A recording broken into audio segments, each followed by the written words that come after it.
Bismillahirrahmanirrahim. Assalamualaikum warahmatullahi wabarakatuh. Syukur alhamdulillah hari ini kita masih diberi kekuatan kesehatan Allah Subhanahu wa taala, Tuhan Maha Kuasa, sehingga kita masih menjalankan aktivitas perkuliahan kita melalui online seperti biasa. Sebelum perkuliahan ini kita mulai, alangkah baiknya kita berdoa dengan agama kita masing-masing. Kita mulai.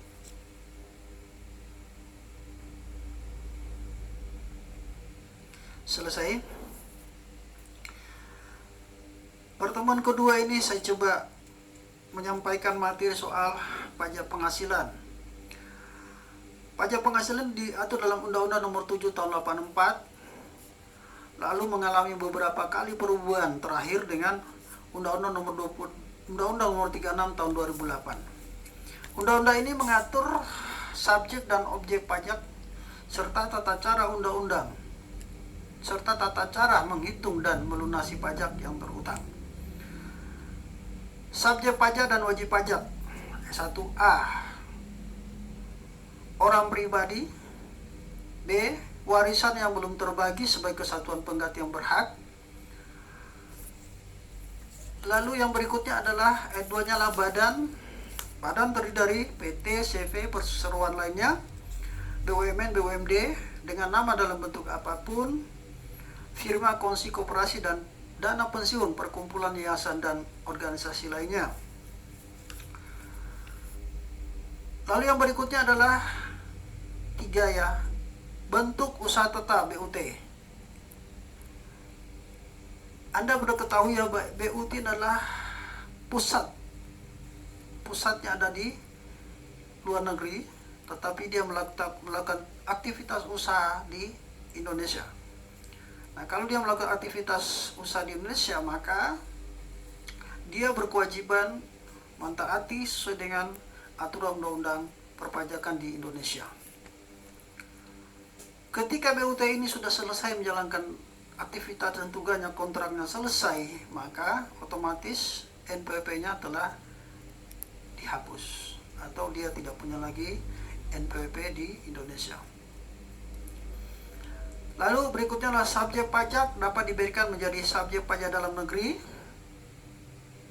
Ada 2, subjek pajak orang pribadi dan subjek pajak badan.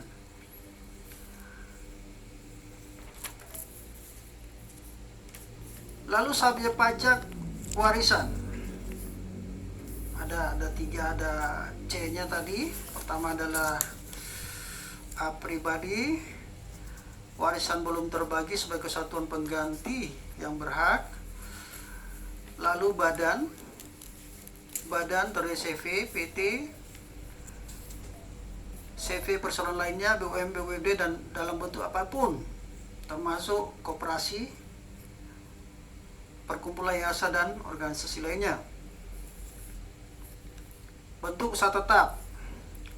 Sekarang kita bicara subjek pajak dapat dibedakan menjadi subjek pajak dalam negeri dibagi menjadi 3. Subjek pajak orang pribadi, subjek pajak badan, dan subjek pajak warisan. Jadi warisan ini kalau warisan sudah terbagi, maka otomatis dia dianggap bukan lagi sebagai subjek pajak.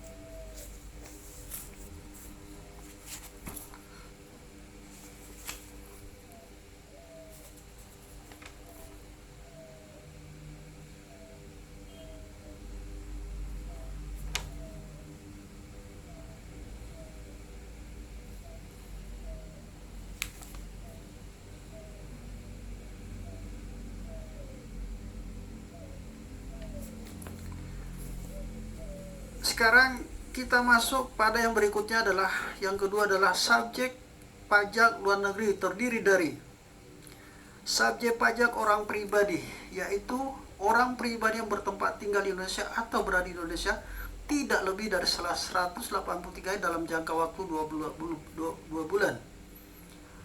Yang 1. Menjalankan usaha atau melakukan kegiatan melalui BUT di Indonesia. D. 2. Dapat menerima atau memperoleh penghasilan dari Indonesia, bukan menjalankan usaha atau melakukan kegiatan melalui BUT di Indonesia.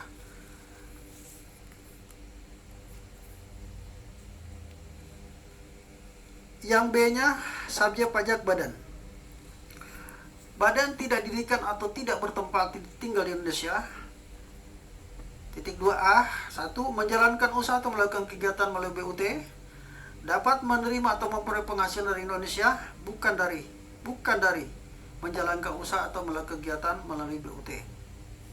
Ini soal subjek pajak. Ada subjek pajak dalam negeri, ada juga subjek pajak luar negeri. Nah, subjek yang 2 tadi adalah subjek pajak luar negeri. Nah, manakala seseorang masih bertinggal di Indonesia dari kurang dari 183 hari, maka dia dikenakan tarif PPh final 20% seperti biasa pajak penghasilan pasal 26. Manakala wajib pajak ini lebih dari 183 hari berada di Indonesia, maka subjek pajaknya berubah menjadi subjek pajak dalam negeri, sehingga penghasilan dikenakan adalah penghasilan PPh pasal 21 seperti biasanya.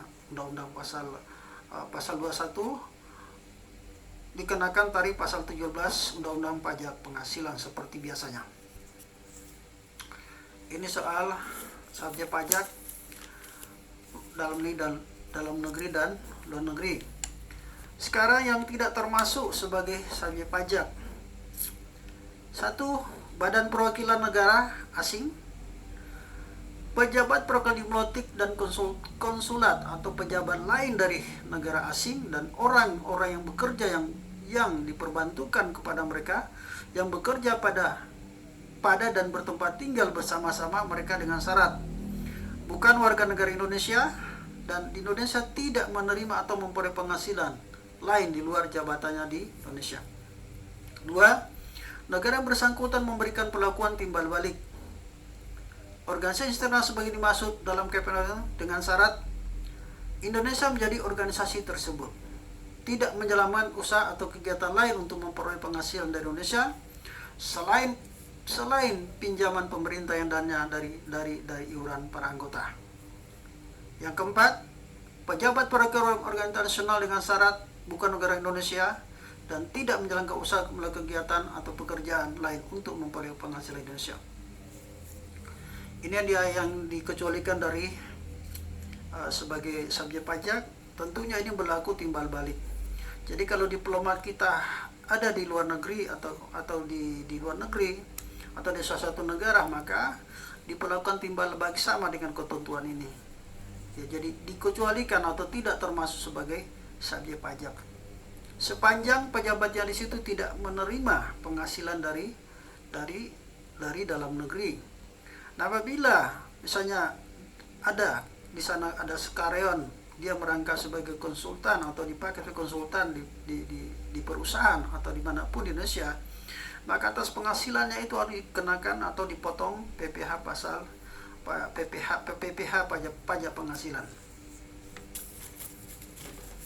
Sekarang kita bicara di pasal 4 Undang-Undang nomor 36 tahun 2008.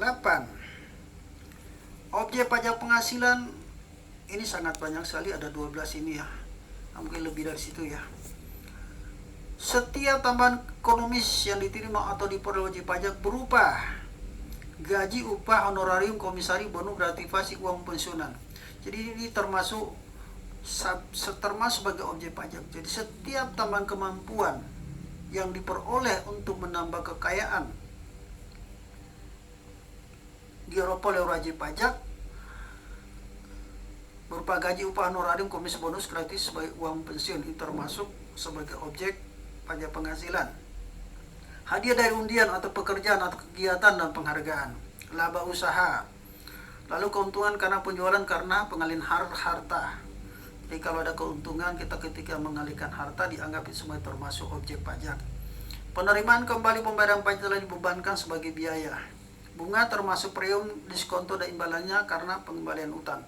Dividen, royalti, sewa, ini juga termasuk objek pajak. Dividen, royalti juga royalti ini.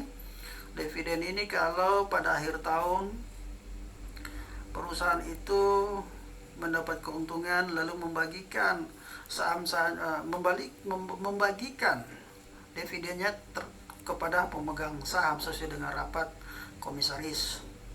Royalti, sewa,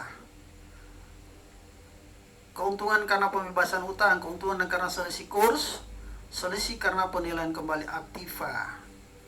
Jadi kalau kita punya aktiva lalu dilakukan penilaian kembali, maka atas selisihnya itu dikenakan pajak penghasilan. Sekarang kita bicara di dalam pasal 8 Undang-Undang Pajak Penghasilan. Satunya yang tidak termasuk objek pajak. Oke, saya berhenti sini dulu, cukup 4 slide dulu saya sampaikan, 4 PPAT-nya ini, PPT-nya. Nanti saya sambung lagi supaya memudahkan memasukkan di YouTube untuk pembelajaran kita. Karena kalau durasinya terlalu panjang sehingga agak lama prosesnya masukkan di YouTube. Ini saya sambung lagi, saya matikan dulu ini. Setelah itu saya sambung lagi satu video lagi untuk pada mahasiswa sekalian.